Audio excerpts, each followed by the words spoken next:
మన ప్రభువు మన రక్షకుడు అయిన యేసుక్రీస్తు నామమున అందరికీ వందనాలండి. దేవునికి స్తోత్రాలు. ఇశ్రాయేలులకు దేవుడు, సైన్యములకు అధిపతి అయిన దేవుడు, మన రక్షకుడైన యేసుక్రీస్తు నామమున అందరికీ వందనాలు. ఆ గొప్ప దేవుడు మనల్ని ప్రేమించి ఈ నూతన దినమును మనకు అనుగ్రహించినందుకై సమస్త మహిమ ఘనత ప్రభావములు ఆ యేసయ్యకే చెల్లునుగాక. ఆ యేసుక్రీస్తు ప్రభువు ఈ నూతన దినములో మనల్ని ప్రేమించి మనకు అనుగ్రహించిన కృపావార్త, దేవుని యొక్క వాగ్దానము. కీర్తనల గ్రంథము 73వ కీర్తన 26వ వచనం.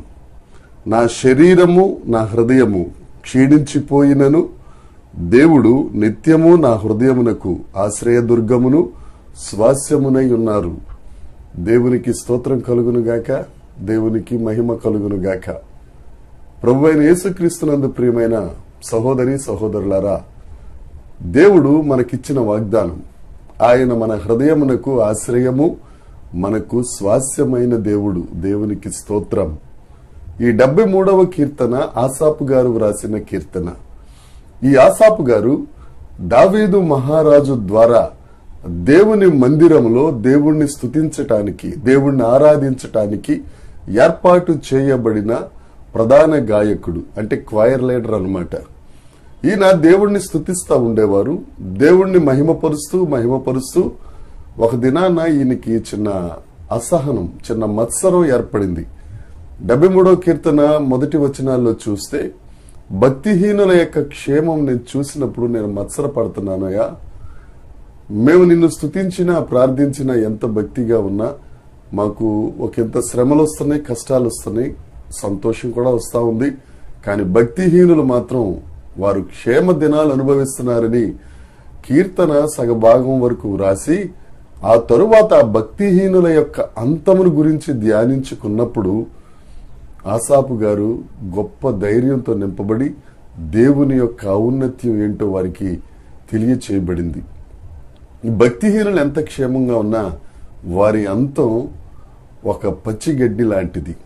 ఉదయాన్నే మొలచి మధ్యాహ్నానికి గతించిపోయే గడ్డి పువ్వు లాంటిదని ఎరిగి దేవుణ్ణి స్తుతిస్తూ ఆయన వ్రాసిన ఈ వాగ్దానం. ఆయన మన శరీరం, మన హృదయం కృళ్ళిపోయినా, కుషించిపోయినా ఆయన మనకు ఆశ్రయమును, మనకు దుర్గమైన దేవుడు. దేవునికి స్తోత్రం. ప్రియమైన దేవుని బిడ్డలారా, దేవుని ప్రేమించుచున్న వారులారా, మనకెన్ని కష్టాలు వచ్చినా, ఎన్ని ఇబ్బందులు వచ్చినా అవి శారీరకంగా చూస్తే ఒకంత శ్రమే. కానీ నువ్వు ఆత్మీయముగా వాటిని గైకొన్నట్లయితే, ఆలోచించినట్లయితే, గాఢాంధకారపు లోయలలో తోడుగా ఉన్న దేవుడు మన దేవుడు. దేవునికి స్తోత్రం.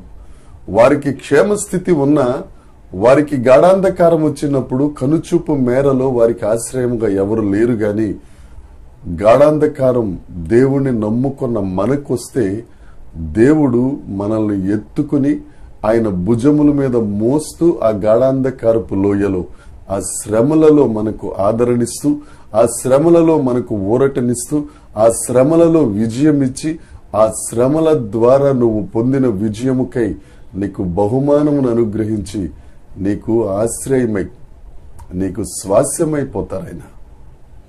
ఈ వాగ్దానం ఈ నూతన దినములో వింటున్న దేవుని ప్రియులరా, నువ్వు ఏ కష్టాలు పడి వేసారిపోతున్నావో దేవుడు నీతోనే మాట్లాడుతున్నారు.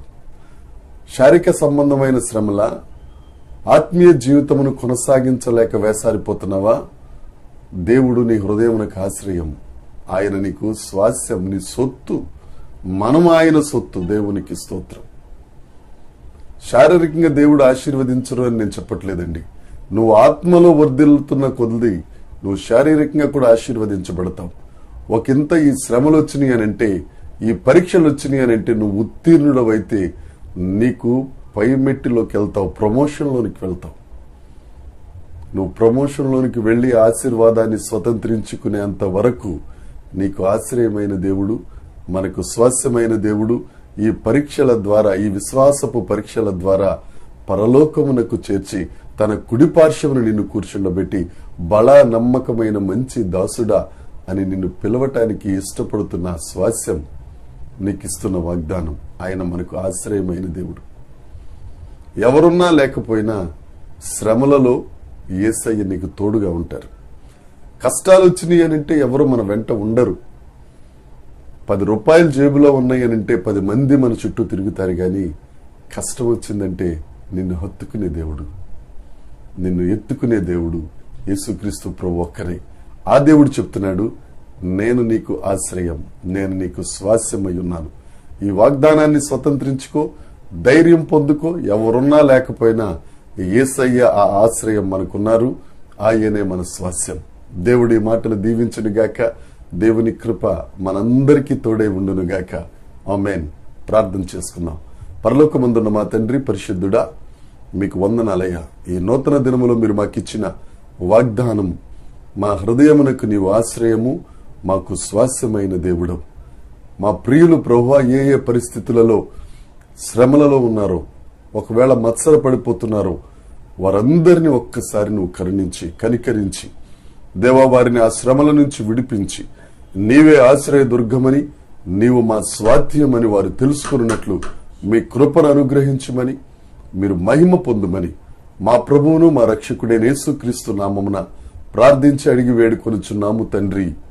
ఆమేన్, ఆమేన్, ఆమేన్.